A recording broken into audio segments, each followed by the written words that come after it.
allà a l'Amparo.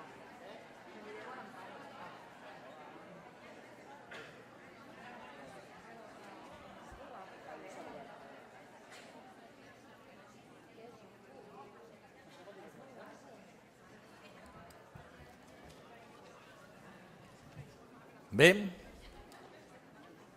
arrencarem ja aquesta taula després del descans.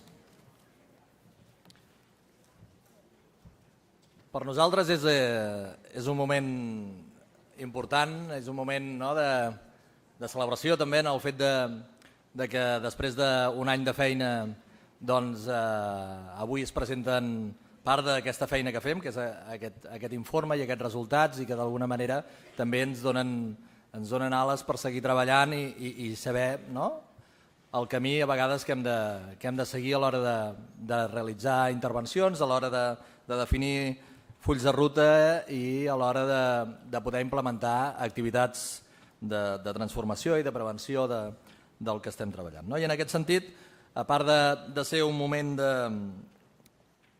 de donar resposta a aquella feina, també és un moment, crec jo, d'agraïments.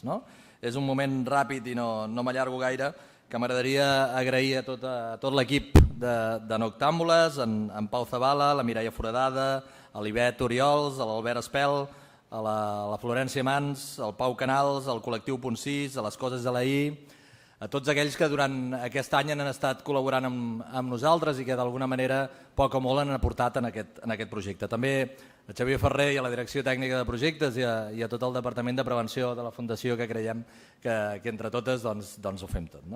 També no seria grat no recordar tota aquella gent que va pensar aquest projecte, que el va idear, que l'ha conduït durant bastant de temps. Per tant, m'agradaria també citar la Gemma Altell, a la Mercè Martí, al Miquel Missé, a Dementes també, a la Maite Tudela, que van ser ànimes que van pensar, van idear i van veure que aquí hi havia un buit i que hi havia molt de terreny a recórrer i que per tant d'alguna manera són part d'aquest projecte.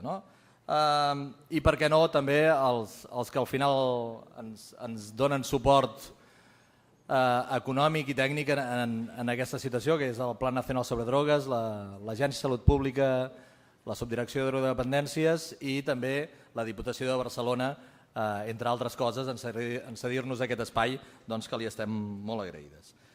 Dit aquest començament més institucional, que és el que toca, jo crec que ara donaré pas a les meves companyes, que són realment qui han desenvolupat tot aquest projecte, i sobretot m'agradaria agrair la feina de l'Anna Burgos, amb la seva dedicació, amb la seva passió, amb els pocs recursos que tenim sobre la taula i que a vegades en traiem de sota les pedres. I en aquest sentit, com a capdavantera d'aquest observatori, també el meu especial agraïment. Ara us passarem a exposar els resultats d'aquest informe i en aquest cas ho presentaran l'Anna Burgos, la Mireia Foradada i en Pau Zabala, i perquè els conegueu, per aquelles que no els coneixeu prou, dir-vos 4 paraules de cada una d'elles. Començarà l'Anna Burgos i per tant la presento en primer lloc. És l'activista feminista, llicenciada en Antropologia Social i Cultural i en Periodisme. Compta amb 2 màsters, un en Relacions de Gènere i un en Gènere i Desenvolupament. S'ha dedicat a la investigació, docència, dinamització comunitària i comunicació, principalment en entitats del tercer sector i en àrees de gènere i drets humans. Actualment és coordinadora del projecte Malva per la incorporació de la perspectiva de gènere en l'àmbit de les drogues i de l'Observatori Noctàmbula sobre violències sexuals en context d'oci nocturn i consum de drogues de la Fundació Salut i Comunitat. És docent del màster en Gènere i Comunicació de la Universitat Autònoma de Barcelona i membre de col·lectiu Memes Feministes i integrant del grup de teatre A ver las Ailas. Sí? Alguna cosa més a destacar? No? Bueno, segurament en tindríem un reguitzell més. Si cas, aprofito la vinentesa i presento els següents ponents, així ja no tindré d'interrompre més. Mireia Foradada, Villar, i s'autodefineix de desafio la vida individualista, ràpida i competitiva, i per això visc en una àrea no urbana, a Berga, perdó, i m'organitzo políticament militant del col·lectiu feminista Catamaula i de la colitis ulcerosa, amb dues experiències determinants per reconstruir la meva cartografia de gènere corporal, política i professional. A més, la meva trajectòria professional i formativa es concreta en assessora i investigadora en polítiques públiques, projectes d'intervenció socioeducativa i perspectiva feminista. Llicenciada en Pedagogia a l'UAB, màster en Estudis de les Dones, Gènere i Ciutadania i estudiant de doctorat a la UDL. Professora associada a la Universitat Autònoma de Barcelona de l'assignatura Política Socioeducativa, al grau d'Educació Social i d'Educació i Gènere, al grau d'Estudis de Gènere i activista del moviment feminista català. I finalment, com et deies tu? Pau. El Pau Zabala Guitart. Actualment forma part de l'Observatori Noctàmbules com a tècnic de prevenció de violències masclistes, és dinamitzador comunitari per a l'elaboració de protocols i plans d'acció contra les violències sexuals en espais festius i assessor de perspectiva de gènere en polítiques públiques de joventut. Va ser educador i coordinador del projecte Per Anys de l'Amor, tallers de prevenció de violències de gènere a instituts de Barcelona i també va participar en projectes educatius com el Talla'm els mals rotllos. I fins aquí la meva intervenció i dono pas a l'Anna, que... Bueno, jo estic molt emocionada d'estar aquí avui. Aquesta jornada es porta organitzant 6 mesos, no? Dèiem tota la feina que hi ha per un matí. I en aquest procés ha participat molta gent. Em repeteixo, però és que no vull deixar de fer els agraïments que tenia preparat. També tenia tota la llista com l'Utger. Agraeixo moltíssim a la Diputació de Barcelona per cedir-nos aquest espai, a la Generalitat de Catalunya i al Pla Nacional sobre Drogues pel seu suport, i en tota la gent que ha col·laborat en aquest informe. Un any més al col·lectiu Punt 6, que som germanes i companyes de lluita, són urbanistes feministes que tenen molt a dir al voltant de l'espai públic. A la Universitat de Manresa, en concret a l'Albert Espelt i la Marina Bosque-Prous, que han fet un munt de coses a nivell de dades quantitatives, totes les gràfiques, totes aquestes coses lioses que ens fan un món, ens ho han facilitat moltíssim. A la Inés Jiménez pel disseny gràfic, que a mi m'encanta, que és una passada sempre tota la feina que fa, també la maquetació de l'informe, a la Mariel, que està gravant ara mateix la jornada, a totes les companyes de l'equip, especialment al Pau i la Mireia, la Vit Oriol també, i molt especialment a l'Utger. Aquí li torno als agraïments, qui sempre vetlla per la sostenibilitat de l'equip. També volia agrair moltíssim a la Nerea, perquè com sempre ha sigut magistral i superpotent i sobretot superfeminista. És una mostra més que el feminisme no li treu rigorositat a la investigació i que podem fer una recerca militant i posicionada políticament. Jo abogo molt per això. Aquesta dualitat de ciència i ideologia és bastant problematitzable.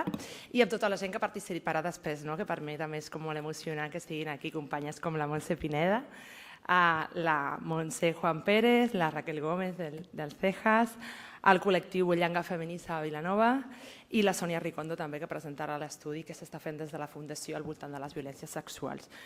També el treball de camp de la Flor i el Pau i tota la gent de l'equip. Si em deixo algú, ho sento, però era una llista molt llarga de gent a la qual agrair. Us vaig explicar, a mi em toca, us explico una mica la dinàmica de la taula, jo posaré en context què és l'Observatori, què fem, i una mica l'ideari general que s'ha estret al llarg d'aquests 5 anys. Entenem que no tothom es llegeix els 5 informes, que tenen cadascun més de 100 pàgines i pot ser una mica farragós, així que jo breument intentaré posar-vos en context. Després la Mireia us explicarà una mica com hem fet aquest informe i sobretot les conclusions de l'informe, i el Pau se centrarà en tota la part de protocols que aquest any, que des de fa 2 anys, 2 anys? Sí, 2 anys, desenvolupem des de l'Observatori i que tenim moltes reflexions al voltant d'això. Us ubico una mica. El Noctàmbules és part de la Fundació Salut i Comunitat, en concret d'una línia de gènere i drogues que es va iniciar l'any 99 amb el projecte Malva, un projecte que va néixer arrel de totes les necessitats detectades d'implementar la perspectiva de gènere en l'àmbit de drogues. L'àmbit de drogues tradicionalment ha sigut un àmbit molt androcèntric, molt masculinitzat, on no es tenia en compte la realitat de les dones, on les dones presentaven un altíssim nivell de situacions de violència de gènere i on a més no es tenia en compte aquesta penalització social que se'ls dona sobre les drogues quan consumeixen substàncies. La transgressió de normes i l'assumpció de riscos és una característica que està associada amb la masculinitat. I quan les dones consumim, estem desafiant també, sobretot de manera problemàtica, estan desafiant no només normes socials i legals, sinó també normes de gènere. Aleshores hi ha com un càstig social quan consumim i això té uns efectes sobre les dones i també sobre les intervencions que fem. Per això aquest projecte, l'objectiu, ara mateix fem formació, fem una jornada estatal de gènere i drogues i és això, aplica una perspectiva feminista. El Noctàmbules ara l'explicaré, que va néixer el 2013 i el 2013 també està l'Espai Ariadna, que estan per aquí també les companyes de l'Espai, que és part de l'eix de tractament i reducció de danys de la Fundació. I és un servei residencial per a dones que tenen problemàtiques de drogues i de violències de gènere i per elles i pels seus fills i filles, si així ho desitgen, que és una cosa també molt potent, perquè la majoria de serveis de drogues no estan preparats per això, i també hi ha un biaix de gènere important quan les dones tradicionalment som les que hem hagut de cuidar, i si no cuidem som penalitzades, i som males mares també si consumim, som males mares, som vicioses, som fracassades, hi ha un seguit de representacions al voltant de les dones amb problemes de drogues. I tota l'eix de sensibilització, incidència política de drogues, treballem en diferents xarxes i sobretot en una que estem impulsant a la Fundació Atenea, que és una red de gènere i drogues a nivell estatal i que s'està desenvolupant ara mateix. Dit això, us explico, els informes sobre violències sexuals van començar el 2013. El 2013 ens van preguntar per primera vegada per què hi havia tanta incidència en aquests contextos, com són contextos on hi ha un especial clima d'impunitat que facilita la violència i on els agressors se senten impunes i en un context que fins i tot promou les violències sexuals. Després, el 2014-2015, vam indagar també la sexualitat des d'una perspectiva de gènere. El següent any, el tercer informe, vam incloure àmbits específics, en concret, també ho poso perquè li interessi descarregar-se l'informe específic, que sé que és molta informació. Vam incloure àmbits com l'àmbit legal i l'àmbit mèdic, d'una lectura bastant teòrica de com totes les representacions al voltant de l'honor encara segueixen present, encara que parlem de delictes contra les llibertats sexuals, encara hi ha tot queda, o sigui, l'imaginari d'abans d'aquesta modificació legal segueix present en l'abordatge i en la justícia patriarcal, al cap i a la fi. I a l'informe de l'any passat vam incloure aquesta dimensió que us dèiem al col·lectiu Punt 6, vam analitzar l'urbanisme des d'una perspectiva feminista i es van fer un seguit de recomanacions que jo crec que són molt potents per part d'aquest col·lectiu. També vam fer una campanya preventiva que si ens dona temps posarem el vídeo, si no, ho tenéis en YouTube. Passarem totes les presentacions, les passarem, menys la de la Nerea que té els copyrights, o sigui que les penjarem al web, així no heu d'apuntar-ho tot perquè ho tindreu. Al principi vam fer servir metodologies qualitatives, feien sobretot anàlisi de discursos a persones expertes i usuàries de l'oci nocturn i a partir del tercer informe vam incorporar la dimensió quantitativa. Jo, com a antropòloga i sociòlogues i gent que venim de ciències socials, som a vegades escèptiques amb les dades quantis, sobretot si no són interpretades des d'una perspectiva feminista. Aleshores, sí vam apostar per això perquè pensàvem que sí que podíem donar una dimensió diferent de les violències, però sempre amb molta cura de com fer les preguntes i com les analitzem. Aquest cinquè informe ja l'explicarà més la Mireia, però dir-vos que hem incorporat un capítol sobre protocols, que seguim també amb la feina de l'urbanisme i hem fet una campanya preventiva pròpia, que són les postals de la campanya de violències sexuals que teniu a l'entrada si voleu agafar. No sé si queden, però bueno. A l'actualitat fem la recerca, que és una activitat bastant cabdal. Això és molt llarg i crec que la Mireia explicarà els objectius i si no ho tindreu, amb qui intervenim i totes les metodologies que hem anat utilitzant al llarg d'aquests 5 anys. També fem formació a professionals, personal tècnic municipals, entitats, policia, joves, fem moltíssima formació arreu, sobretot del territori català, encara que l'observatori és d'àmbit estatal, sobretot la recerca. Fem tota una tasca de consultoria i assessoraments al municipi sobre protocols i campanyes i la dinamització comunitària per l'elaboració de protocols municipals. També agrair a la Carla Vall, que també ha dinamitzat protocols i que crec que no ha pogut venir, però que també ha fet una feina superimportant i que és una advocada feminista referent a l'abordatge de les violències. I fem campanyes preventives pròpies, com us deia. Aquí una infografia que vam fer de tot el que fem. Els punts de partida, ja començo així com a nivell més de contingut, de l'Observatori és que quan va néixer la violència sexual, quan fèiem anàlisi de riscos a la nit, de riscos com baralles entre homes o destrossament de mobiliari urbà o sancions administratives, la violència sexual cap a les dones, sobretot cap a les dones, estava molt invisibilitzada, era una cosa que estava absolutament normalitzat i silenciat. I nosaltres des de prevenció volíem també treure això a la llum. Això ha canviat moltíssim, sobretot nosaltres li diem efectos Sanfermines, sobretot des del cas de la violació múltiple de Pamplona, que no li dic pel seu nom oficial perquè són un nom que no els hi pertany, la manada som nosaltres, i us convido a fer el mateix. La violació múltiple a Pamplona tothom sap de què estem parlant, i a partir d'aquí va haver-hi tot com un boom explosiu que ja havia començat molts anys enrere el moviment feminista, però sí que molts municipis s'han estat incorporant a major o menor interès real o encertament les seves polítiques, però sí que ara està molt més visibilitzada.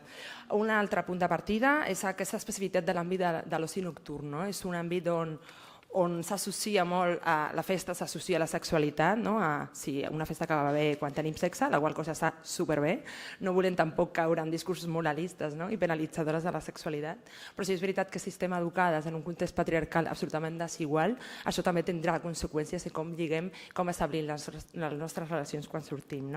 També el tema de la justificació de les conductes agressores, quan hi ha consum d'alcohol i d'altres drogues per mig, quan és només un disparador d'altres dinàmiques que ja portem de casa, i tot aquest clima d'impunitat que penalitza les dones que han consumit alcohol i que han ocupat un espai que no els hi pertany, que és l'espai públic, i aquesta legitimació dels agressors. També un altre punt de partida és que volíem fer una radiografia de la nit i posar el focus a la prevenció en perspectiva de gènere, sense responsabilitzar les dones. Tot ara està millorant, però moltes campanyes i encara en webs de cossos de seguretat veiem que hi ha consells de no sortir sola a la nit i a més també pensar en les violències com si es donessin quan estàs sola, quan moltes vegades són per part de persones conegudes. És a dir, que encara operen certs mites a l'hora d'elaborar les campanyes i el focus es posa moltíssim al que hem de fer o no hem de fer les potencials víctimes de les violències. Per això també volem posar el focus en els agressors, que és el que hem intentat fer a l'última campanya, i en tota la societat que tolera, legitima i promou les violències. Un altre punt de partida són publicitats com aquesta. Nosaltres, que som un observatori que dins de l'àmbit de drogues veiem publicitats contínuament que estan erotitzant la violència sexual, romantitzant-la i espectacularitzant-la. En aquest cas és un anunci de Campari de fa 2 o 3 anys, no és molt antic, on surt, la veieu, la Salma Hayek en aquest cas, que l'estan ficant amb força, es veu, 3 homes, ella està una mica com enajenada i el missatge és enjoy your night, disfruta la teva nit. O sigui, el disfrute s'associa totalment amb l'exercici de la violència sexual. Hi ha publicitats com aquesta, podria posar milers, però tinc molt poc temps i podríem fer tota una anàlisi de com encara tota aquesta cultura de la violació i tota aquesta cultura patriarcal està superpresent la representació, com deia la Nerea, o sigui, el poder, la guerrilla de la comunicació i la intervenció dins de l'àmbit de la representació és fonamental. Us parlaré així, intentaré ser breu, perquè és que són tantes coses, què vull dir? Un recorregut per l'ideari que hem desenvolupat, així un superresum, al llarg d'aquests 5 anys al voltant de les violències sexuals i el consum de drogues en els contextos d'oci nocturn. La primera idea, que ja s'ha estat dient, ho ha dit la Nerea i jo ara, és que la violència sexual està naturalitzada, normalitzada i generalitzada. La Susan Brown-Miller, que és una de les primeres periodistes que va teoritzar sobre el que ella anomenava la cultura de la violació en els anys 90, deia que les agressions sexuals no són conductes puntuals i aïllades d'individus inadaptats, sinó són una amenaça sobre la qual s'articula un mecanisme de control de totes les dones. La por a ser violada és en si mateixa violència sexual i limiten l'autonomia i la llibertat sexual de les dones. És una manera de disciplinament de les dones. La Rita Segato, que és una antropòloga argentina, feminista i anticarcelària, abolicionista de les presons, ella diu que el violador és el subjecte més moral de tots, perquè li està dient la víctima on ha d'estar, la posa en el seu lloc. Li està dient, aquest és el teu lloc. I això és l'efecte, per exemple, que fa el piropo. El piropo ens està dient a qui pertany l'espai públic? És meu i jo tinc dret a dir-te tu el que em doni la gana perquè jo tinc dret a posseir d'alguna manera també simbòlica el teu cos. És la mateixa lògica de la violació i del piropo, encara que siguin violències molt diferents. I aquí rescata també el concepte contínum de la violència, que és un concepte que va elaborar la Liz Kelly al 88, que parlava de tota aquesta maranya d'opressions que no es poden diferenciar. Una altra cosa és que en l'atenció puguem veure quin tipus de violència s'ha exercit i com hem d'atendre, però a l'hora de conceptualitzar-les i de fer plans d'abordatge de les violències no podem separar-les i hem de veure-les com part d'un mateix entramat, d'una mateixa maranya. Aquí us posava també una infografia de Crític basada en dades de denúncies sobre la quantitat de violències que hi havia hagut a Catalunya en concret del 2016, on el 100% dels autors són homes i el 92% de les víctimes són dones. Una altra idea que hem desenvolupat també al llarg d'aquest any és la hipersensibilitat per part dels homes. Quan preguntem als homes i a les dones per les violències que han rebut, sempre trobem relats de jo una vegada a mi em van assetjar, em van tocar el cul i te'n recordes aquella vegada. Nosaltres no ens en recordem perquè quasi cada cop que sortim de festa ens passa alguna cosa, encara que sigui una mirada. És un contínuum que no podem separar i no podem puntualitzar. I per això el tema de les violències que reben els homes en un sistema binari i jerarquitzat que els atorga privilegis no són violències estructurals ni sistèmiques, tenen un caràcter puntual i no se les pateixen, sobretot això és important, per fet de ser home, per motius de gènere. També el tema dels agressors fantasmes. Quan preguntem també a les enquestes, als homes els costa moltíssim identificar les violències, moltíssim més que a les dones, que passen al seu entorn. Quan preguntem per percepcions, de quan has vist, es redueix moltíssim la quantitat, però també a l'hora d'identificar-se com a agressors. Aquí ens podem preguntar, no es volen identificar perquè no volen dir-ho públicament o no identificar les violències. Nosaltres pensem que s'identifiquen molt més del que es pensa. A vegades això és un altre punt, però avanço. Pensem que és que no saben el que hacen i a vegades sí que ho saben, però troben plaer en fer-ho. I aquesta és una idea complexa i profunda, però que hem d'analitzar bé. Aquí teníem l'exemple de l'any passat de l'informe on un 59% de les dones deien patir amb molta freqüència insistències davant d'una negativa, en més d'un 80% també poques vegades, i quan els preguntàvem als homes només un 14% s'identificava amb aquesta pràctica invasiva i agressora de les dones. Aquest lema feminista, un violador no és un enfermo sinó un hijo sano del patriarcado. Ja està bé d'inventar-nos a monstres, com deia la Nerea, d'externalitzar la violència i veure que està en el nostre entorn i que a més forma part de la norma social i del cos social. Una altra idea és el miratge de la igualtat, que aquesta idea l'ha desenvolupat molt la Gel Martell, que sé que està per aquí, que va començar l'informe, el consum moltes vegades es diuen en drogues es diu els consums s'estan igualant. Si és veritat que el consum d'alcohol, no d'altres substàncies, es dona en un mateix nivell, d'una mateixa quantitat, però ni les motivacions pel consum és la mateixa, ni les conseqüències del consum són les mateixes, ni els factors de protecció o factors de risc són els mateixos. Podem pensar, per exemple, en la culpa i la vergonya que pot sentir una dona després d'haver-se emborratxat quan arriba dilluns a l'institut i el fardar que fan els nois. És a dir, que la vivència i la vivència personal i la vivència també del context és diferencial i desigual en funció del gènere. Aleshores no ens trobem en contextos on totes donin igualtat de condicions, sinó que tenim dificultats afegides. El tema dels contextos d'oci nocturn faciliten la violència. Aquesta és una campanya del Regne Unit, ja té uns anys, que deia això no és una invitació a violar-me.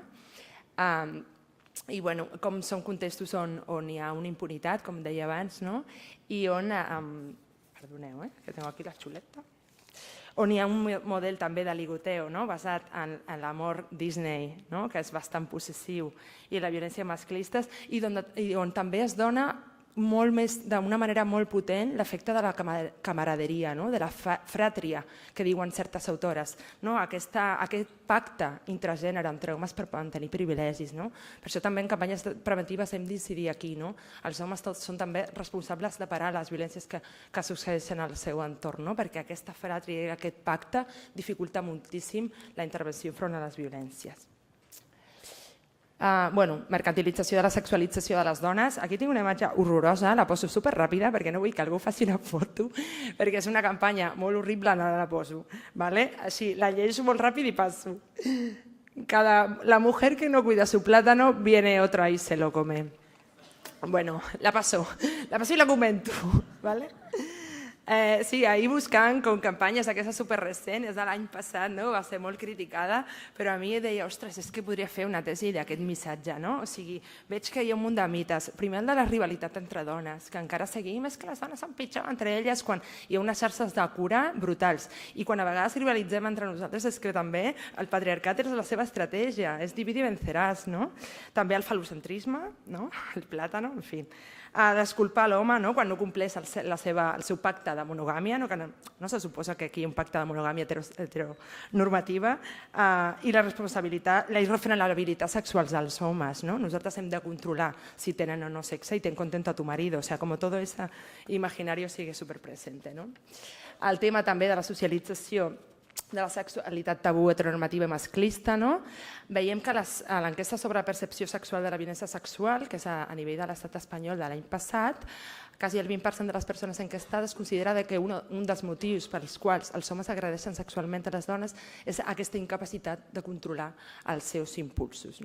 Aquí he posat una imatge també de la campanya que té a veure amb el que deia abans, que moltes vegades es culpem molt perquè és que no saben el que fan, quan pensem que la sexualitat masculina hegemònica, heterosexual, està construïda en base precisament a la dominació, a no acceptar límits. Hi ha una erotització d'aquest rebuig.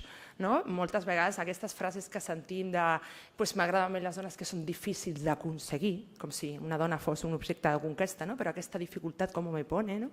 I hi ha un seguit de mites i de qüestions a l'imaginari col·lectiu que hem d'abordar, i hem d'abordar ja sense victimitzar o exculpar, sinó veure que la violència sexual forma part de la seva manera d'estar en el món. Aleshores és com donar-li una volta a això. També el tema de la configuració de l'oci nocturn, que genera por i inseguretat en les dones, que ens ho ha dit el col·lectiu Punt 6, els horaris i la configuració social i física dels espais d'oci, els recorreguts a peu que connecten la casa amb l'oci, el transport públic a la nit, no són viscuts com a segurs per a les dones. Això limita moltíssim la llibertat del moviment i el dret de la ciutat. Quan fem preguntes, ara no la faig, quasi sempre la faig, i pregunto, què feu quan sortiu de festa o quan sortíeu de festa per evitar patir violències, i ostres, és impressionant. O sigui, jo les vaig apuntant, tinc com 40 estratègies diferents apuntades de totes les formacions, de la quantitat de coses que fem, des de canviar el nostre recorregut fins portar pedres al bolso, que em va dir una noia fa poc. És a dir, i un munt d'estratègies inconscient que el que estan dient que nosaltres som responsables d'evitar aquestes violències i que vés en cura amb l'espai públic perquè no és teu i et poden penalitzar per ocupar-lo. Per això, zero. El tema de la droga més present en situació de violència és l'alcohol, però ja heu explicat que la percepció social d'aquest consum no és igual per un i per altres.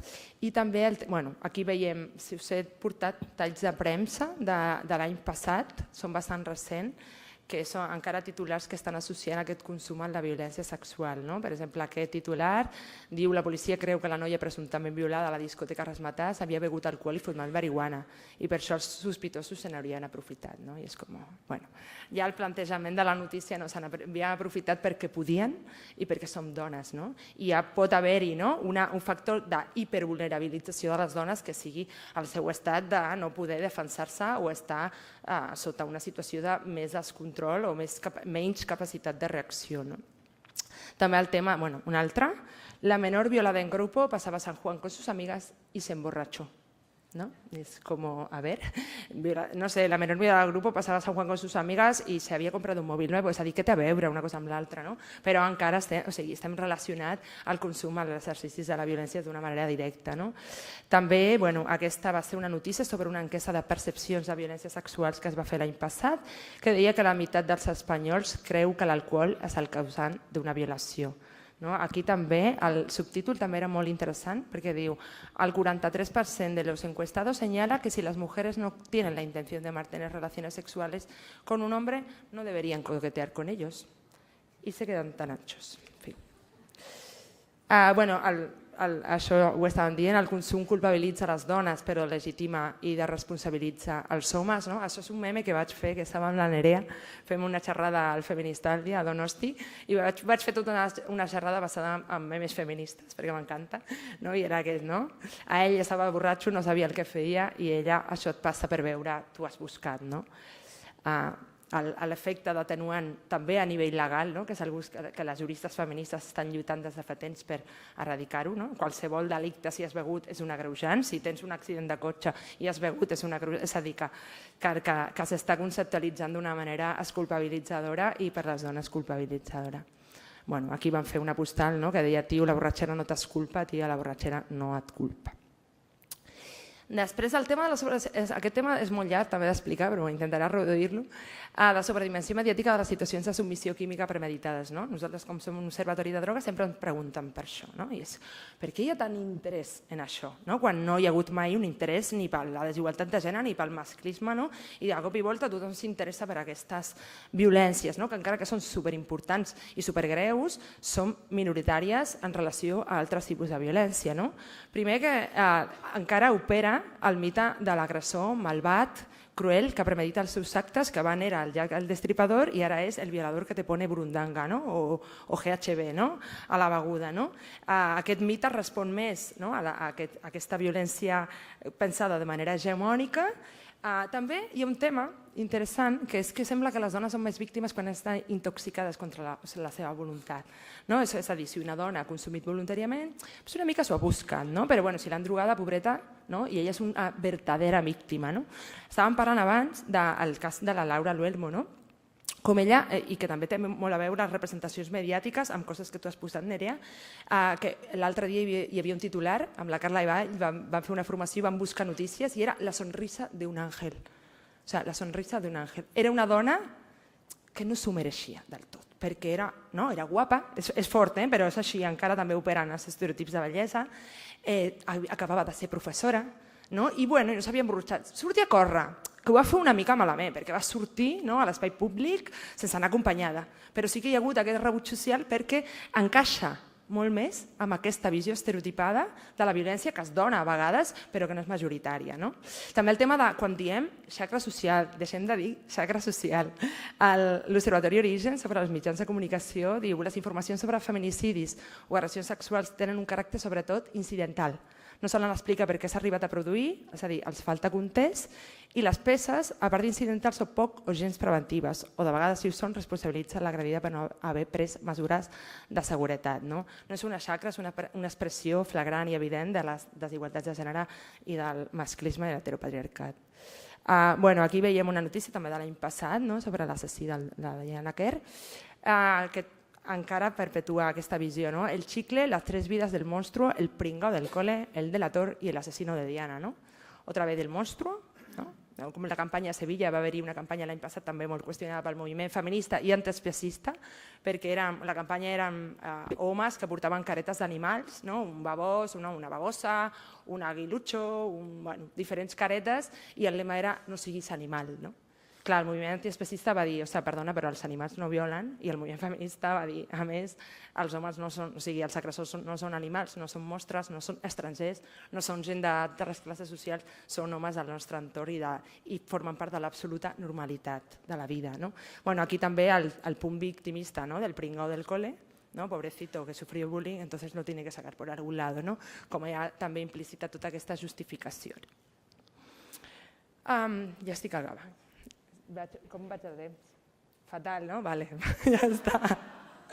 Bueno, ja, molt ràpid. A la tendència a situar, també, amb aquest tema de la sobredimensió de la submissió química, veiem que hi ha una tendència a situar el detonant de la violència sexual en la substància i no en la subjectivitat i marc social sexista de qui agredeix. Veiem titulars com aquest, també de l'any passat, de desembre.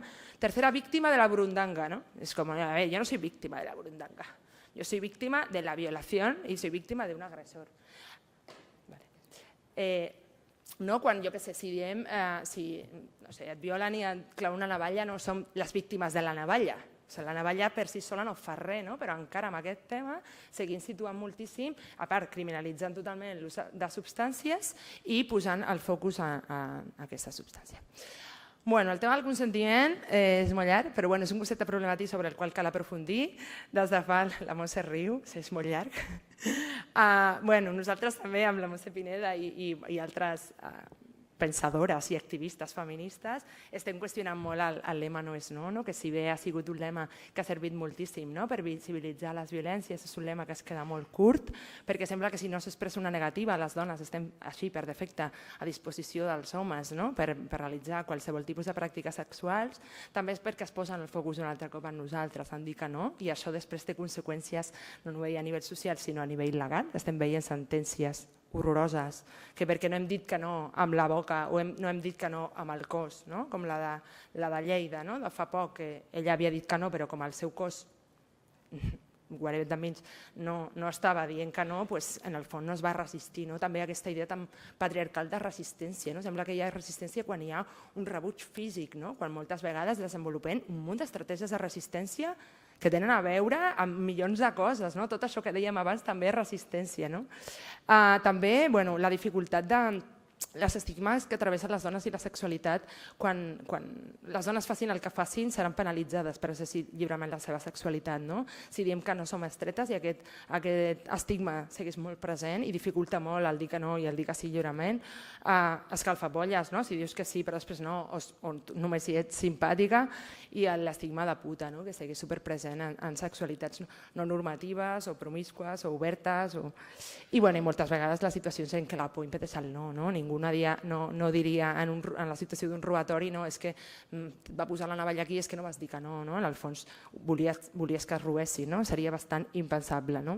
Aquí un cartell de Dones en lluita que m'agrada molt, que així és com Mr. Wonderful, però diu tot el contrari, és molt canyero i que parla molt de com és el consentiment sobri, entusiasta, verbal, sense coacció continuat, reversible, actiu i honest. I si no hi ha consentiment, és violació. També vull llançar, s'està parlant molt de consentiment i de desig, que és un debat supercomplex, però vull remarcar, i a més és un lema feminista que vull recuperar i crec que s'ha oblidat una mica, que és consentir no és permetre. I això és superimportant.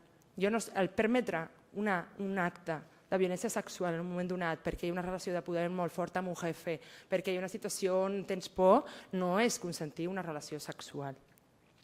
Hi ha campanyes com aquesta, si això no està en compte, del govern d'Aragón. En fi, hi ha moltes coses a analitzar, aquesta imatge, home i dona plorant i no sé què, però sobretot el lema, para evitar situaciones incómodas, las cosas claras desde el principio. Vamos.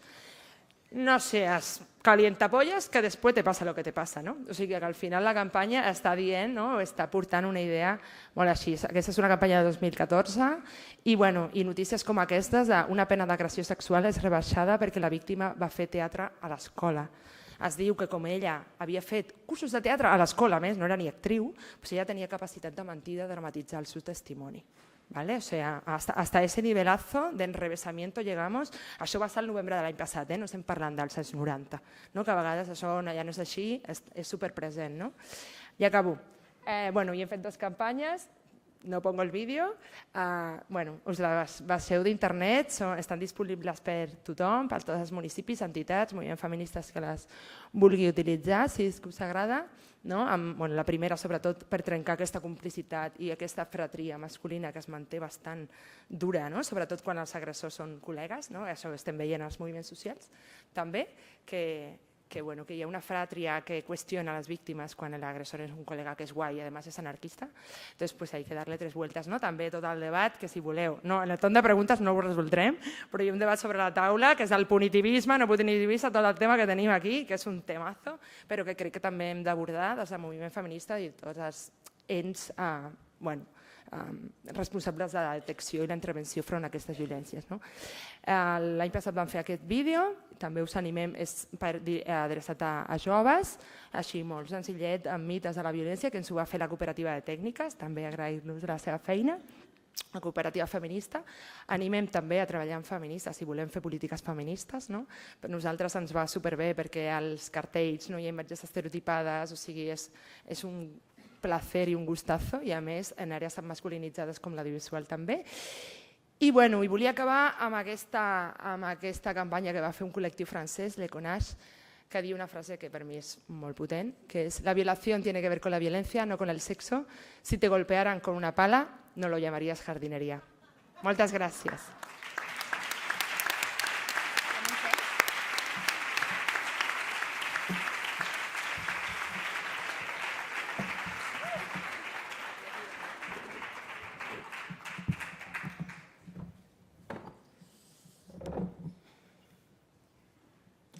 Vale, doncs, bon dia. Soc la Mireia i m'ha tocat, jo crec, la part més avorrida, que és presentar dades, però tot i així intentaré ser amena, intentaré posar també exemples. Jo sempre dic que aquest estudi, una part molt important és la vessant també qualitativa per entendre les dades estadístiques que estem utilitzant, perquè ens donen, no només a través de l'ideari que ha presentat l'Anna, sinó també a través de les respostes de les participants, tant en les marxes com en les guerrilles nocturnes, ens dona tota una sèrie de categories d'anàlisi feminista per poder comprendre una miqueta el tractament que fem també de les conclusions, de les dades en si mateix i comprendre-les. Dit això, ràpidament, els objectius de l'informe podríem concretar-los amb dos. Per una banda, tenir coneixement sobre les percepcions que tenen les persones en relació a les violències sexuals en els espais d'oci nocturn i consums, i, en segon lloc, tenir un coneixement sobre les experiències de les dones en els espais d'oci nocturn i consums també. I matisem això perquè, a més, aquest any una part de l'enquesta, no sé si alguna de vosaltres que esteu aquí l'heu realitzat, però hi havia preguntes diferents pel que fa a homes i dones, justament per posar, perquè l'any passat i l'anterior ja va quedar palès que la violència sexual en els espais d'oci nocturn és una qüestió fonamentalment que li succeeix a les dones, i en aquest sentit trobàvem important poder indagar molt més, incidir molt més en aquesta dada. Per presentar-vos una miqueta les tres parts que hem intentat triangular a l'hora de realitzar aquest informe, per una banda hem tingut les guerrilles nocturnes, que han estat 30 focus groups que s'han fet en espais d'oci i festa. I concretament això ho han realitzat la Florencia Mans i el Pau Canals, que estan aquí a la sala també, i van estar un mes i mig anant de festa en festa, de diferents tipologies, a preguntar a la gent a partir de les 12 de la nit diferents preguntes en profunditat en relació a les violències sexuals, l'oci nocturn, una miqueta per conèixer els seus relats en aquesta qüestió. En segon lloc, les companyes del col·lectiu Punt 6 van realitzar dues marxes exploratòries amb l'objectiu de descobrir quins són aquests espais de la por, però també al mateix temps aquests espais de gènere que condicionen la llibertat de les dones quan surten de festa, quan tornen de nit a casa, després d'estar en un context d'oci. I en aquest sentit, aquest any es van fer una marxa al casc antic de Tarragona i una altra al barri del Carme de València. En tot cas va ser a València, al Cabanyal, a València. I per últim, a la Universitat de les Comarques Centrals de Manresa vam tenir el suport de dues persones, de la Marina Prous i l'Albert Espel, que gràcies a elles dues vam poder realitzar una explotació de les dades amb més creuaments que fins ara potser no havíem tingut.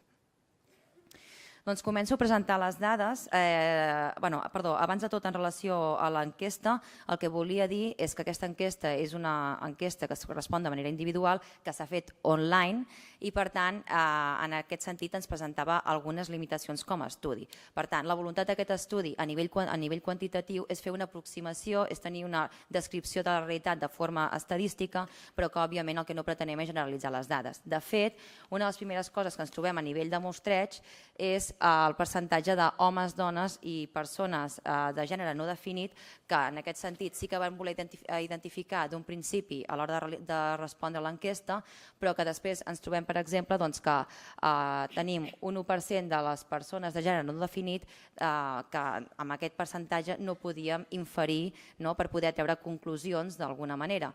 Llavors, com aquest tipus de mostra, ens podem trobar amb d'altres limitacions a la pròpia mostra. En tot cas, sense voler treure valor a l'estudi, perquè pensem que des del punt de vista de l'aspecte qualitatiu ens ajuda a comprendre moltes coses que surten a nivell descriptiu, pensem que també s'ha de posar en valor tot això que va sorgint. El 73%, el 74% de la mostra són dones, per tant, la gran majoria de participants són dones en aquesta enquesta i un 25,8% són homes.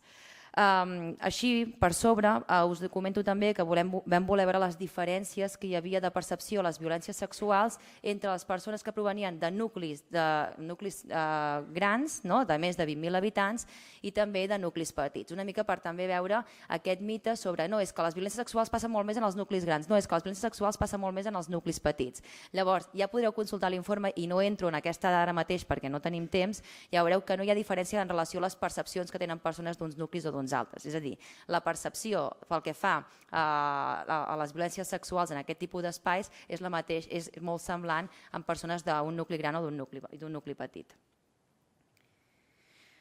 En relació a l'edat, és molt interessant també perquè, clar, nosaltres hem treballat moltíssim també per experiència amb joves, una miqueta hem conegut la percepció dels joves pel que fa a les violències de gènere, les violències sexuals, i volíem d'alguna manera constatar aquest titular que surt a totes les notícies de que els joves són més masclistes, els joves o les joves són les que pateixen més violència sexual, però hem de tenir en compte que els espais d'oci nocturn estan ocupats no només per persones joves, que sí, en la seva gran majoria, com veiem en la mostra, però també hi ha persones d'altres edats. Així, perquè pugueu identificar els colors, perquè he vist que no hi ha aquí la llegenda, el blau clar serien persones de 16 a 19 anys, el rosa fosc de 20 a 29 anys, el lila de 30 a 39 anys, el rosa pàl·lid 40 a 49 anys i blau fosc seria persones de més de 50 anys. Llavors, veiem doncs, que l'enquesta rondaria sobretot a nivell de participació en les persones de 20 a 39 anys, sí? Però dins d'aquestes, quan vam anar a parar a les guerrilles nocturnes per veure una miqueta quins eren els discursos que tenien sobre què feien els joves o les persones adultes en l'oci nocturn i quines percepcions tenien de les violències sexuals, ens vam trobar respostes d'aquest tipus. Si anem directament al final del quadre que diu la Mujer 2, els estan preguntant en relació al sexting, en aquest cas, el fet d'enviar-se fotos com a pràctica sexual. Y la Mujer 2 digo, yo tampoco lo haría, yo creo que es la juventud de ahora y no de nuestra generación, es que a mí no se me ocurriría enviar a nadie fotos mías ni en bikini, es que los críos piensan que hacen cosas inocentes y no sabes que creas algo que no te das ni cuenta. Llavors, què passa? Per una banda, trobem que a les respostes pel que fa de les persones adultes, que a les persones joves, quan els preguntàvem què en pensen sobre la violència sexual, sempre ho identificaven les persones més joves, mai parlaven d'elles mateixes en primera persona, aquest fenomen no passa mai a les persones adultes, o persones més grans de 35 anys. També veiem que les persones majors de 35 anys majoritàriament identificaven aquestes violències de forma estereotipada en les noies i els nois joves, en posicions de masculinitat i feminitat, continuaven reproduint aquestes lògiques en l'espai d'oci nocturn i els consums i, òbviament, infantilitzaven des d'una mirada autocràtica aquestes posicions de les persones més joves. És que no saben lo que hacen o no piensan lo que hacen. Per altra banda, també tenim un altre testimoni, que no l'he posat aquí perquè no ens donaria temps a analitzar-lo, però sí que el volia comentar, que era un senyor d'uns 40 anys, que el que comentava és que ell, la seva filla, és una noia jove, que està a casa, que es porta molt bé, que és molt bona nana, una miqueta tenia com identificat aquest àngel de la llar, de bona conducta de gènere. Però, en canvi, quan aquest senyor se li preguntava sobre altres formes de masclisme, el que deia, home, això s'ha portat una mica a l'extrem, perquè clar, què vol dir que avui en dia per dir coses maques a una dona et criden i et diuen que sóc un masclista? Llavors era una mica aquesta paradoxa de dir, ho identifico en aquestes dones que sí que es mereixen ser castigades perquè surten de nit, perquè s'emborratxen, pel que siguin, però la meva filla, que és l'àngel de la llar, aquest tipus d'anàlisis no el feia. Llavors veiem com aquests estereotips i com aquests anàlisis en relació als consums i els estereotips es donaven de diferent manera també cap a les persones adultes. Per tant, aquí és molt important que fem una reflexió profunda, jo crec, des dels mitjans de comunicació, els professionals que treballem amb joves, etc., per treure el pes i el càstig de que els joves són més masclistes que les persones adultes, perquè al final els joves són fills i filles d'aquesta societat, d'una societat que l'ostenten les persones adultes i, per tant, aquest masclisme el reproduïm també totes nosaltres. Seguim. En relació a la motivació als consums, l'Anna abans comentava que anteriorment també s'havien identificat que hi ha diferents estratègies i diferents motivacions a l'hora de fer consums entre homes i dones. No entraré en tots, però els vam estar preguntant sobre quines eren les motivacions per sortir de festa i consumir. Les més importants i per als dos gèneres era passar-s'ho bé en primer lloc. Per una altra banda, estar de bon humor i una altra desinhibir-se. Llavors, en aquest sentit, això era bastant semblant entre els dos gèneres, però quan arribava al punt de veure les diferències, socialitzar-se, consumir i socialitzar-se amb finalitats sexuals, aquí veiem, i per exemple, les últimes barres, es mostren clarament com el fet de tenir experiències sexuals, és a dir, consumir per tenir experiències sexuals, té molt més a veure en una pràctica masculina. De fet, tenen el 37% dels homes que consumirien finalitats sexuals, mentre que ho farien el 17% de les dones, que no és baix, però tot i així, tenint en compte el nivell de motivacions en la resta d'àrees de les dones, pensem que és una motivació baixa en aquest sentit. Jo crec que això després ho podrem relacionar amb les qüestions de tenir seguretat i control en l'espai d'oci nocturn de les dones. En relació a l'associació del consum de drogues amb violències sexuals, per una banda trobem canvis en les percepcions. Jo crec que aquí hi ha moltes coses a comentar en aquesta gràfica, però aniré ràpida. Tant els homes com les dones van ser preguntats si en un context d'oci nocturn havien tingut conductes que relacionaven amb el fet d'haver generat de forma directa o indirecta una violència sexual. Dic de forma directa o indirecta perquè, per exemple, i aquesta és la que destaca moltíssim, invitar a beure o a consumir era una pràctica molt comú, en aquest cas, feta dels homes cap a les dones. És a dir, molts homes convidarien a d'altres dones, un 18% convidarien a d'altres dones, s'haurien reconegut en aquesta conducta per acabar tenint relacions sexuals. És a dir, aquesta idea de que les dones quan consumeixen són més vulnerables i aquesta idea de vulnerabilitzar la conducta de la dona a través dels consums i de l'alcohol, de les drogues com l'alcohol també, fa que moltes vegades els homes aquests, en aquest cas de l'enquesta, es van reconèixer que ho feien. Respecte d'altres anys, també considerem que s'ha augmentat el nivell de respostes d'homes que reconeixen com a agressors en diferents situacions d'aquest tipus. Fins ara eren sobretot el dir comentaris incòmodes i les insistències, que de per si són elevades, però tot i així fer tocaments o convidar a beure o consumir amb finalitats sexuals també destaca bastant. Dir també que hi ha algunes dones que en aquest sentit han respost, veiem que no és tanta la quantitat, i que no arribarien al 10% de les dones que s'haurien reconegut com a perpetradores d'algun tipus d'agressió en aquest sentit. Interessant també és que el 7% dels homes que van convidar a consumir ho van fer sota els efectes d'haver consumit d'alguna droga i l'11% ho haurien fet sense haver consumit gaire, poc o gens.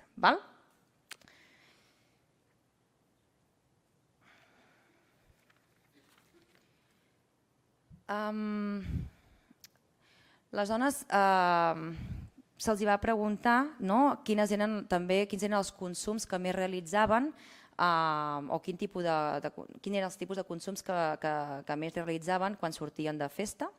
I llavors aquí de nou, en relació a l'estigma de quines conductes no poden o quines línies de gènere no poden traspassar les dones, vam veure que les drogues legals o socialment més acceptades, com serien l'alcohol, el tabac i el cànnabis, doncs d'alguna manera serien els consums que més practicarien les dones i d'alguna manera aquelles que menys portarien a terme serien les drogues que es consideren, i això ho dic entre parèntesi perquè sí que en el món de les drogues no es diu d'aquesta manera, però que es considerarien més dures o estarien més estigmatitzades. Això té molt a veure amb aquests comportaments de gènere on les dones hem d'estar i ens hem de comportar de forma segura, i un exemple d'això és, per exemple, quan agafem una cita d'una participant a la guerrilla nocturna on ens diu que jo crec que les dones ho tenim instintivament.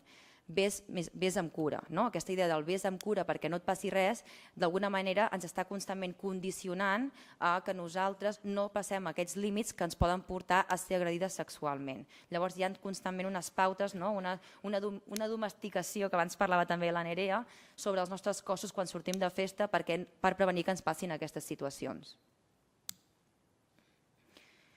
El 97% de les dones participants van reconèixer patir violències sexuals. És un percentatge elevat respecte també a anys anteriors. Creiem, quan parlem de violències sexuals parlem d'un ventall molt ampli, els preguntem sobre forcejaments, que un 38% va dir que ho havia patit, un 44% havia patit acorralaments, un 81% havia patit tocaments, un 87% insistències, un 97% comentaris incòmodes. Després parlarem de les violacions concretament, perquè són les que faltarien aquí com a dades.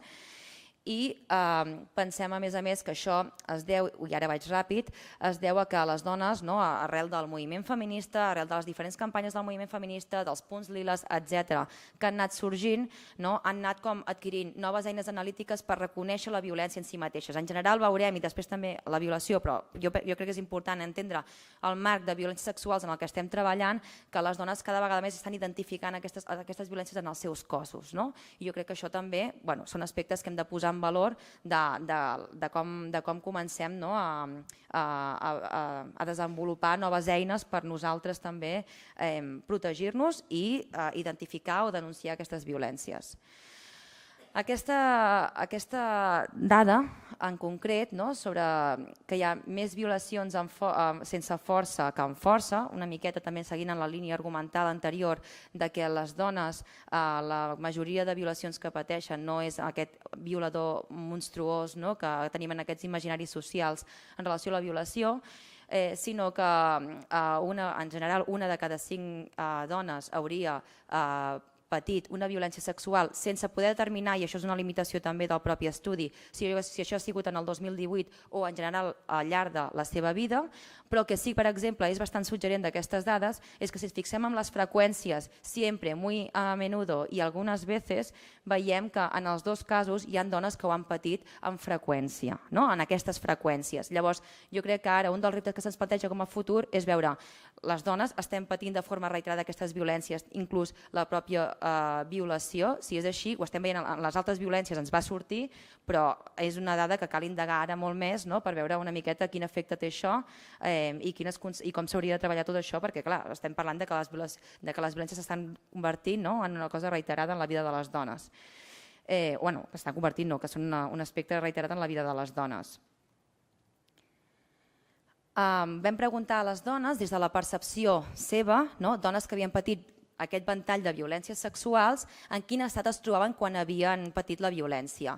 En aquest cas sí que veiem que la minoria de dones que van respondre a aquesta part, o sigui, la minoria, el 15% de les dones van respondre que havien consumit molt i que no tenien capacitat de reacció, i la gran majoria d'elles, que estaríem parlant del 40% i del quasi 60%, haurien consumit molt, però tindrien capacitat de reacció i el 60% hauria consumit poc o res. De manera que això el que ens està dient és aquesta idea associada de que les dones pateixen violacions o agressions o violències sexuals quan es troben en situacions de vulnerabilitat per l'alcohol, d'alguna manera queda desmitificada i desdibuixada per aquesta dada. De fet, això ja havia anat sortint també en els informes anteriors.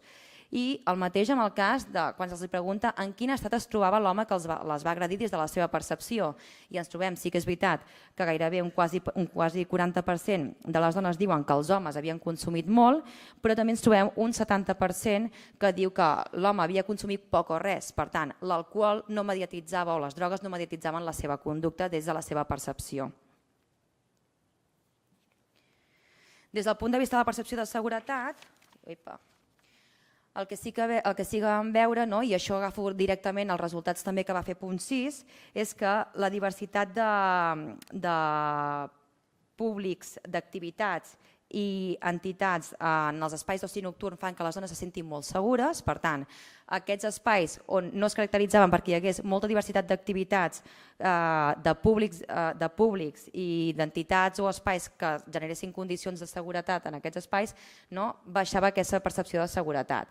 Així doncs, els afters, les raves o les festes en pàrquings o en llocs aïllats serien els menys favorables per sentir-se segures les dones i també els menys participats quan se'ls va preguntar a l'enquesta. I finalment, el 78% de les dones, continuant una miqueta ara en relació als espais, diuen o identifiquen que els espais de festa és on s'exposen a viure moltes d'aquestes violències que hem anat anomenant anteriorment, però no és menys important aquells espais perifèrics que quedarien al voltant de la festa, que seria el tornar a casa sola, l'agafar el transport públic o el fet de trobar-te sola en un espai de festa o les xarxes socials. Llavors veiem que un 63% identifica també els moments posteriors a la festa com un espai on han rebut, des del punt de vista de les freqüències, diverses vegades algun tipus de comentari o de violència física del tipus que sigui. I jo, com que ja he esgotat el temps i us volia dir més coses, però ho deixaríem aquí, en tot cas ho podríem continuar, si no després a la part de micro obert per tothom. Volíem acabar amb aquesta diapositiva, una mica doncs, nosaltres no volem continuar corrent de por, nosaltres volem ser lliures en tots els espais possibles, siguin espais nocturns d'oci i festa, però com hem vist també les violències sexuals no succeeixen només en aquests espais i no només els podem atribuir a aquests imaginaris, sinó que estan en d'altres espais i que volem ser lliures en tots aquests espais. I que esperem que aquestes dades puguin contribuir a millorar les intervencions de les persones que esteu aquí i us dediqueu en aquest món, a nivell institucional també, i que tingui una incidència a nivell polític. Moltes gràcies.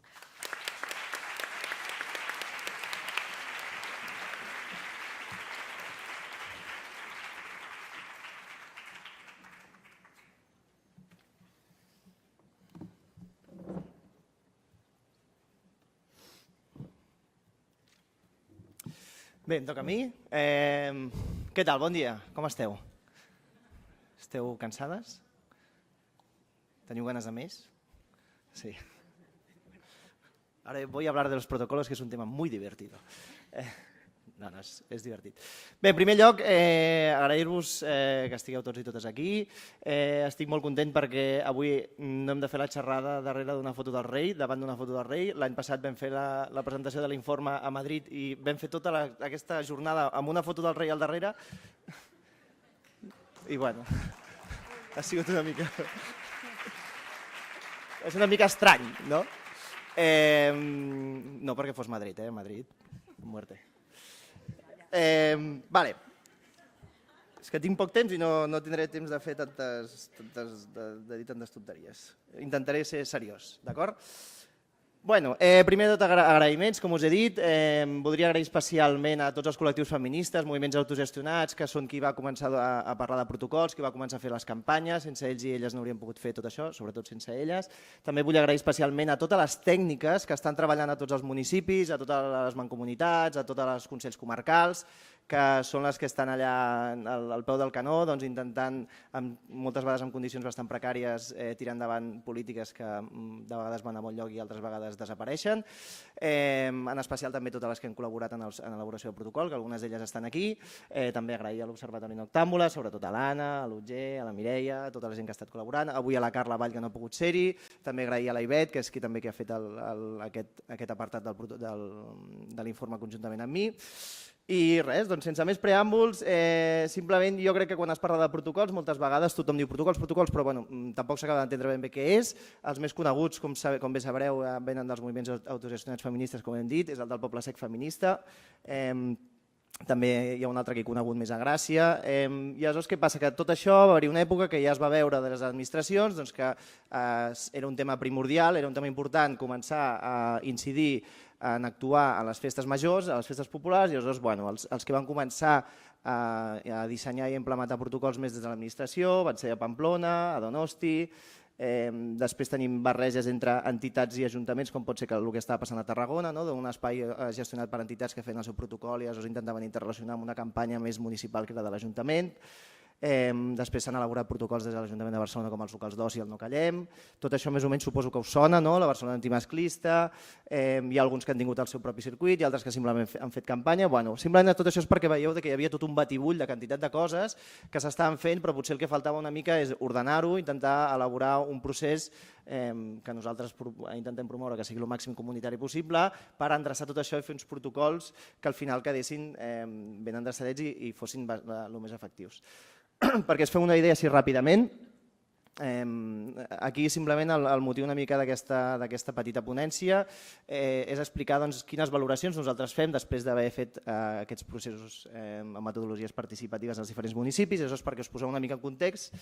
De la Diputació ens han finançat 5 protocols, dels quals Mancomunitat de la Conca d'Ona, Ajuntament de Sant Sadurní d'Anoia, Ajuntament de Capellades ja estan finalitzats i ara estem en procés d'Ajuntament de Berga i Ajuntament del Mollet del Vallès, a través de la Generalitat de Catalunya, els Ajuntament de Cubelles, Vall del Tenes, que també ja estan finalitzats, i ara estem en procés d'Ajuntament de Sitges i Molins de Rei.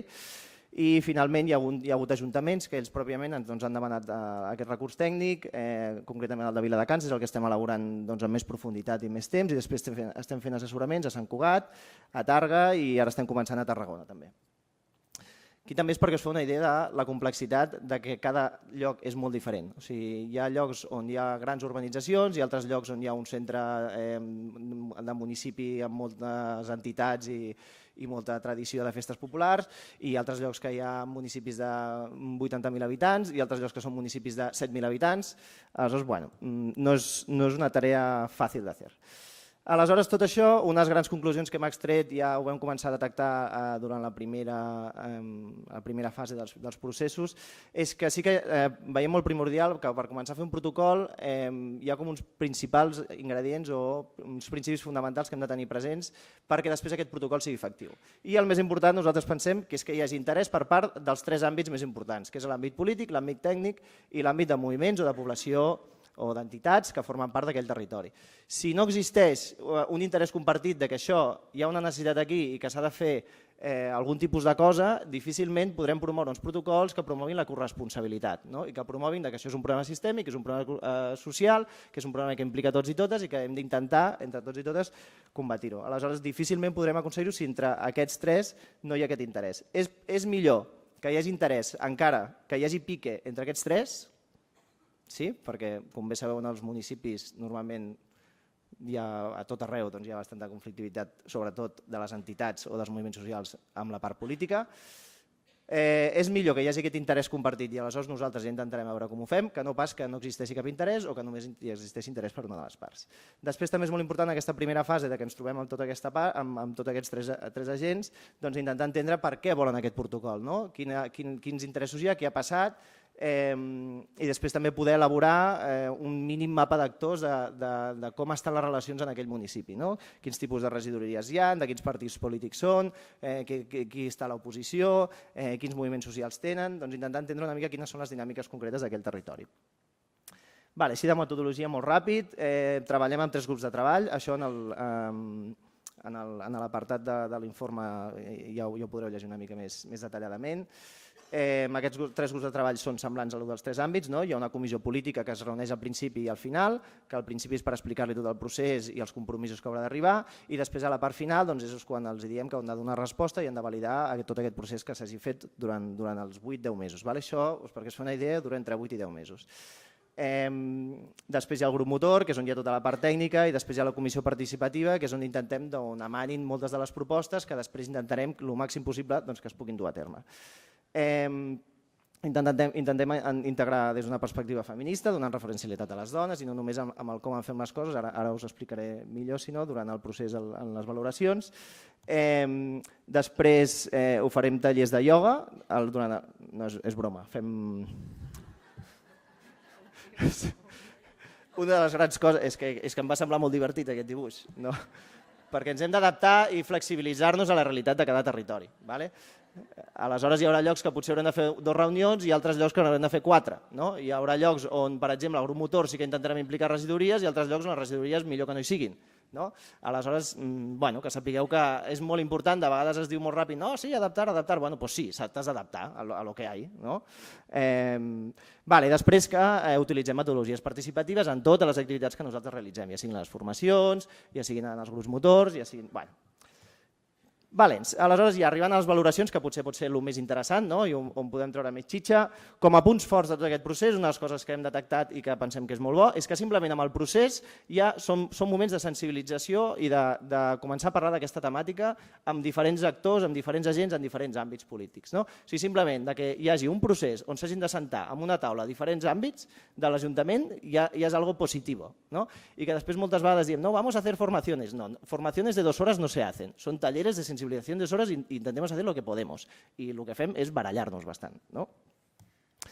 Després, constantment, durant tot el procés, estem intentant empoderar i donar referencialitat positiva a tots els col·lectius de dones, a tots els col·lectius feministes. Una de les coses que passa és que moltes vegades hi ha molts municipis on hi ha un col·lectiu feminista i una tècnica que estan allà RQR dient això i no se les creuen, però és que vingui una entitat de fora externa que al final diu el mateix, entonces sí que se lo creen. No? Aleshores, en aquest sentit, és trist que hagi de ser així, però pensem que el nostre paper pot ajudar a empoderar i a donar referencialitat a aquests col·lectius.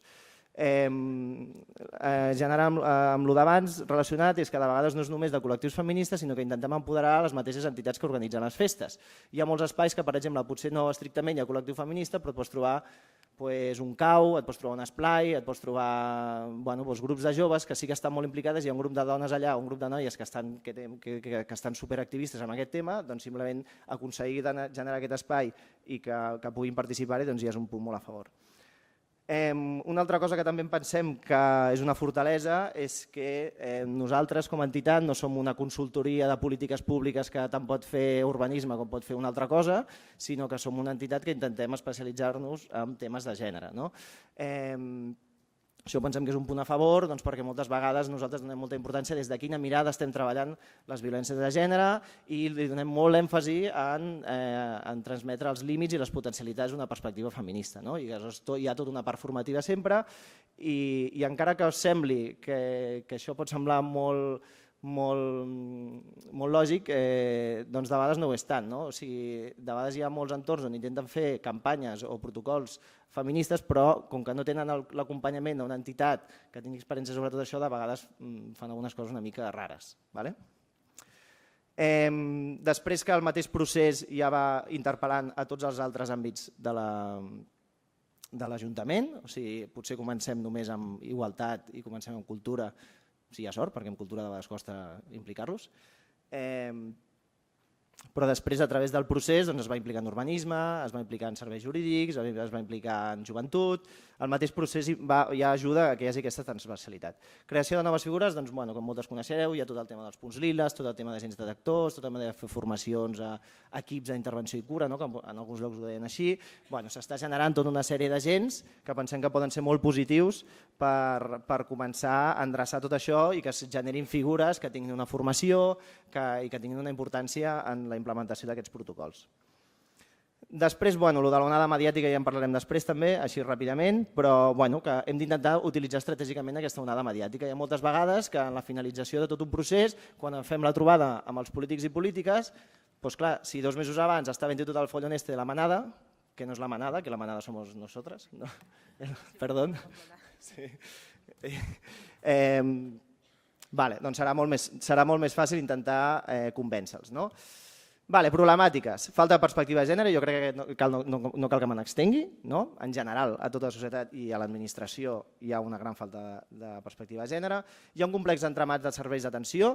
Què vol dir això? Doncs que en uns llocs hi ha molts serveis, però potser la qualitat d'aquests serveis no és la desitjada i en altres llocs no existeixen aquests serveis i llavors al final el que nosaltres fem és intentar conèixer les professionals d'aquells serveis i derivar les professionals dels serveis. Perquè que hi hagi el servei, vés a saber qui està en aquest servei i si aquella persona treballa bé o no. Hi ha tot un debat al voltant de l'expulsió, tampoc hi entrarem, són coses molt àmplies, però que sapigueu que segueix existint aquest debat, però més o menys jo crec que arran del treball que també s'està fent amb seguretat i amb altres entorns, potser estem acabant de resoldre una mica. hi ha una falta d'espais compartits entre administracions, et pots trobar a diferents territoris on hi ha un Consell Comarcal que està fent una cosa, hi ha un Ajuntament que està fent una altra, hi ha un Departament que està fent una altra, i entre ells les entitats que ho estan fent no saben que s'està fent això. És molt habitual. Falta de coherència sobre perspectiva de gènere a l'administració. Aquí només cal veure la precarietat laboral de les persones que treballen amb els temes socials i de gènere. Instrumentalització política de la temàtica dels espais participatius. Esto es, te llamo un jueves porque el fin de semana quiero que me montes un punto lila porque ahora ha pasado algo en mi municipio. Y dius, a ver, ¿qué quieres que te diga? I dels espais participatius, estem fent un procés participatiu. Esto és mentira, no estem fent un procés participatiu. Estem fent un procés amb metodologies participatives, si de cas, i estem generant espais de deliberació. Un procés participatiu és que lo que decide el pueblo se hace, ¿no? Digo yo. Pues no, intentem que no es manipulin aquestes paraules. El perill del rentat de cara i del paper mullat. Aquí tenia posat, potser si ho posés en anglès, del face watch, no? Fem un paper després i ens fem famosos.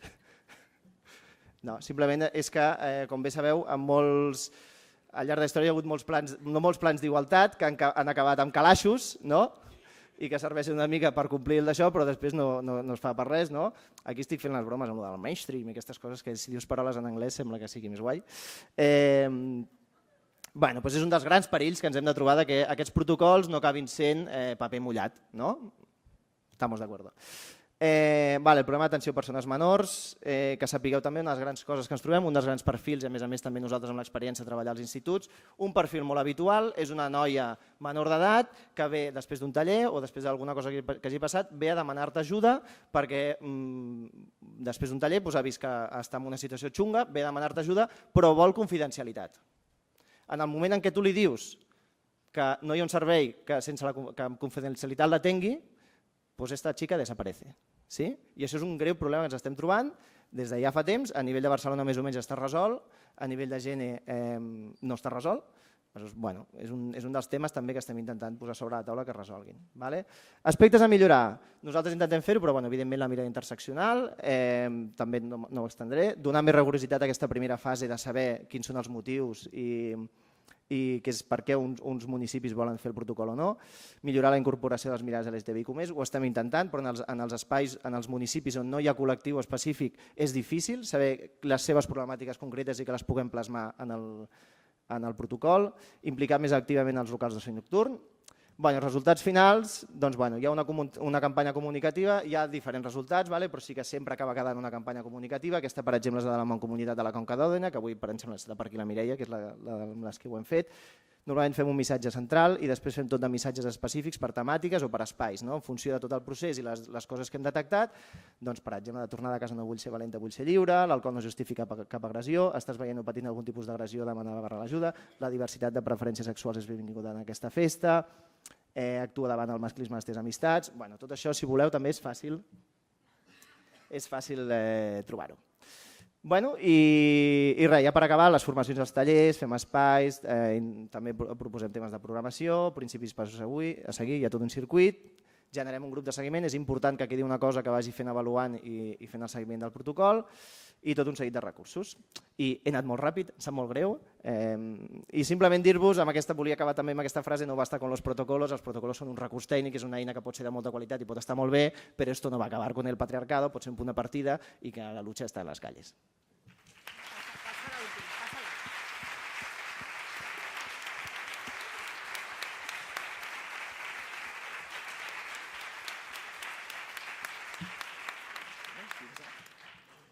Ja has acabat?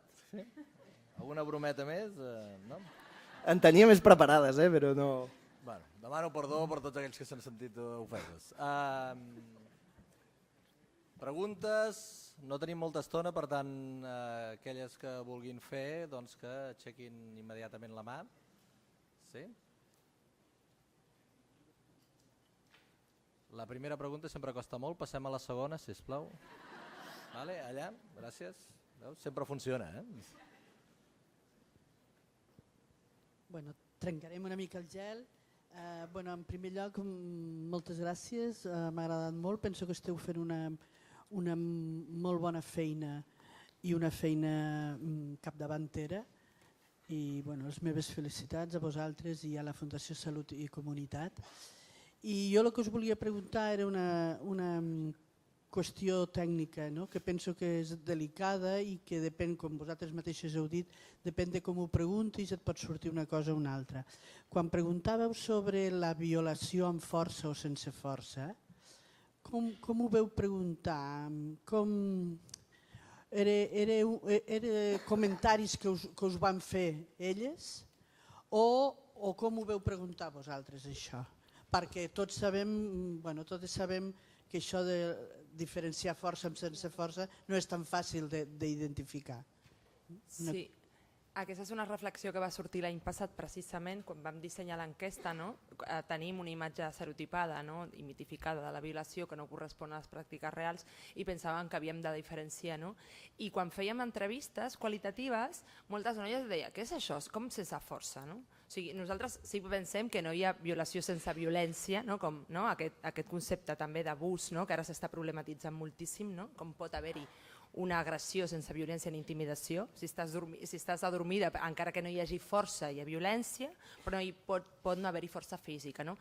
I com que veiem que no ho identificaven, vam posar una petita explicació a l'enquesta. És l'única cosa, a part de les preguntes, que vam fer una nota a peu de pàgina, en plan, quan es pot donar una agressió així, quan estaves adormida, quan havies consumit i no tenies capacitat de reacció, quan va ser una persona coneguda i penses que, i a partir d'aquí, i tu vas acabar cedint sense voler, però vam explicar una mica perquè per això també una enquesta té aquestes limitacions, però jo deia això d'escèptica a vegades, perquè és com molt difícil preguntar per vivències tan profundes i tan complexes, sobretot quan hem tingut tradicionalment una gran dificultat per identificar-ho i per anomenar-ho violència. Per això aquí sí ens van permetre posar aquesta explicació que hem repetit enguany.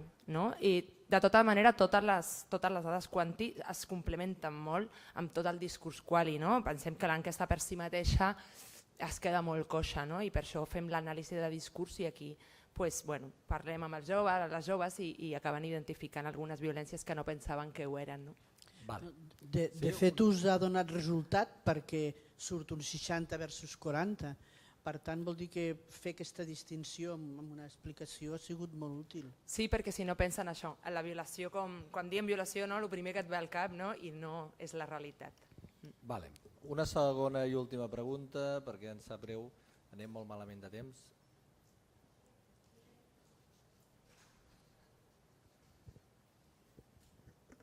En el meu cas, la pregunta és per el tema dels protocols, perquè una de les coses que jo que vinc dels moviments veïnals dels anys 70 i que eren autogestionats i demés, i després com els diferents partits polítics el que han fet ha estat instrumentalitzar-los per captar vots per les seves agrupacions polítiques.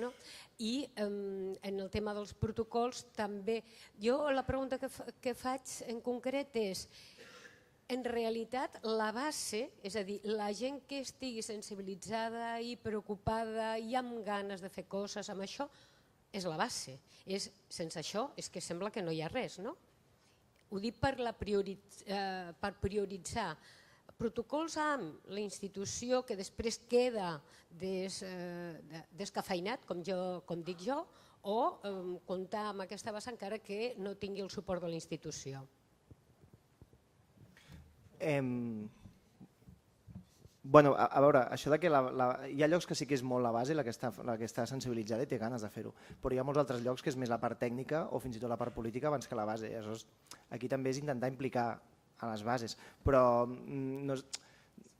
clar, si tu has estat en un entorn on la base està molt sensibilitzada i ha fet això, potser penses això, però hi ha molts municipis on precisament les entitats que munten la festa major no volen fer d'això, no volen fer-ho i tenen pànic a fer-ho més perquè sembla que els embrutis la festa. Aleshores sí que s'ha de fer un treball de treballar amb ells i un treball de sensibilització, més formatiu, digue-li com vulguis, o fins i tot d'obligatorietat de certes coses que s'han de fer perquè vegin que això és un problema. Per això dèiem que al principi de tot és molt important que si es vol fer un protocol que més o menys sigui efectiu i sigui de qualitat, bueno, potser anar a fer un protocol a un municipi on la base no té cap interès, no vol fer-ho, doncs potser no cal anar allà a fer el protocol. Potser, quan diem això, no sé, la hipòtesi seria que esperaríem que realment aquesta generació hagués canviat molt, o una mica més del que probablement ha canviat. I llavors la sensació és que amb aquest tema hem canviat molt poc. Era una mica aquesta... Què en penseu d'aquest tema? Bueno, jo és que comparteixo la reflexió amb tu, no? I també sempre és aquesta idea de la generació que va venir de les polítiques d'igualtat, no? I que ja havíem assumit també la igualtat en molts àmbits i llavors tampoc es va veure que no. Llavors, cada generació va mirant enrere, hi ha una esperança i llavors potser el problema no és una cosa compartida en el conjunt de la societat, però sí, estic totalment d'acord en que jo és que parteixo molt de la perspectiva aquesta adultocèntrica a l'hora de responsabilitat social que tenim les persones més adultes i dic, no pot ser que nosaltres que estem ostentant aquest món estiguem donant la responsabilitat de tot això a les persones més joves, no? Quan això a més estem veient que no té límit d'edat perquè les violències sexuals i de gènere en general estem veient que això va a totes bandes. Doncs bé, moltes gràcies. Crec que us mereixeu un fort aplaudiment, no?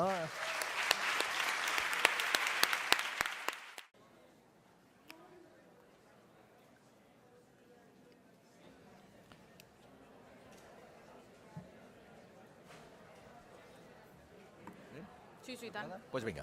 Aprofitem doncs aquest canvi de taula i instal·lant el PowerPoint per tal de presentar-vos a la següent ponent, que és la Sònia Ricondo García.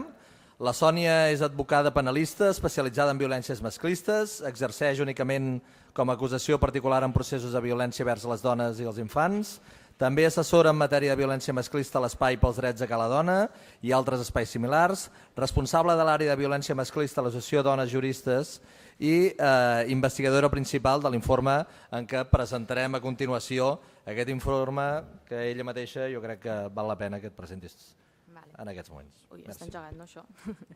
En primer lloc, moltes gràcies, agraïments com fa tothom, moltes gràcies a la Fundació Salut i Comunitat i a l'Observatori Noctàmbules per donar-nos aquest petit espai, per explicar una mica. Més que res, el que vindré a fer és una mica una cosa lletja, o sigui, vindré a anunciar que estem acabant aquest informe, però que encara no presentem les conclusions ni res, així que seran 5 minutets d'espoiler, però perquè us quedeu amb les ganes i després entreu al web i us llegiu el projecte que estem fent.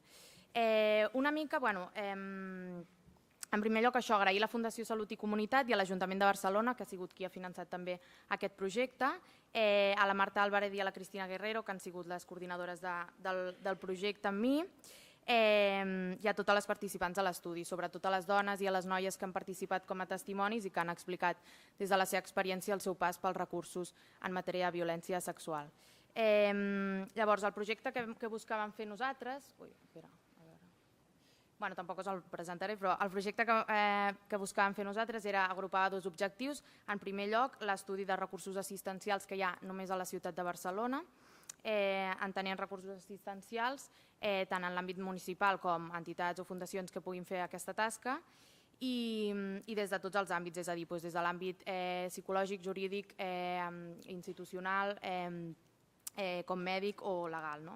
Llavors, paral·lelament a aquest projecte i a aquest estudi, estàvem elaborant una web on difondre l'estudi del projecte i també una mica fer un mapa dels recursos que hi ha a la ciutat de Barcelona i perquè noies o dones que puguin arribar al Google i buscar quins recursos trobar a la ciutat de Barcelona que s'ho trobin tot ben agrupat i en una web que hem intentat que sigui el més amable i el menys revictimitzadora.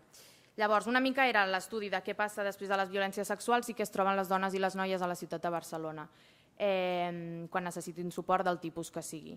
Llavors, vam intentar això que fos a través d'entrevistes, tant amb els professionals que les atenen quan hagin de passar tots aquests àmbits d'intervenció que passen i també, sobretot, amb els testimonis. Ha sigut un dels punts més forts, testimonis tant dones més majors d'edat com menors d'edat, des dels 14 fins als 18, i també hem volgut entrevistar familiars i persones properes que les han acompanyat en aquest procés de recuperació emocional. Uns altres punts també forts que hem volgut tocar és que volíem entendre el concepte de violència sexual com des de la seva amplitud, és a dir, no només en lo legal, per tant desvincular tots els serveis assistencials que estan vinculats a la prèvia denúncia, sinó entenent que les violències sexuals és qualsevol acció d'interacció sexual indesitjada i no només les que s'estableixen al Codi Penal. Llavors, no us explicarem gaire més perquè no era com la presentació oficial, era fer-vos aquest spoiler, però sí que us volia presentar la web que ha fet la Inés Jiménez, que és també la que havia fet les postals i que fa molts dissenys gràfics de la Fundació, perquè la farem pública ara a finals de febrer i perquè sapigueu que existeix aquesta eina on expliquem una mica, aquí expliquem el contingut, les violències sexuals, què són, què no són, d'una manera així interactiva. S'està veient, no? Perquè jo la veig, però... I després, en aquest apartat, que és en el de què faig, però que ara no es pica. Què faig? Expliquem una mica què fer en cas que t'hagin agredit o que t'hagis pogut sentir agredida, si vols denunciar-ho, on pots anar, on pots buscar recursos jurídics, no saps si vols denunciar, llavors però necessites altres serveis de suport, llavors una web una mica que sigui el més entenedora possible, el menys revictimitzadora i que les dones i les noies de Barcelona trobin els recursos d'interès. I ja està. Doncs moltes gràcies.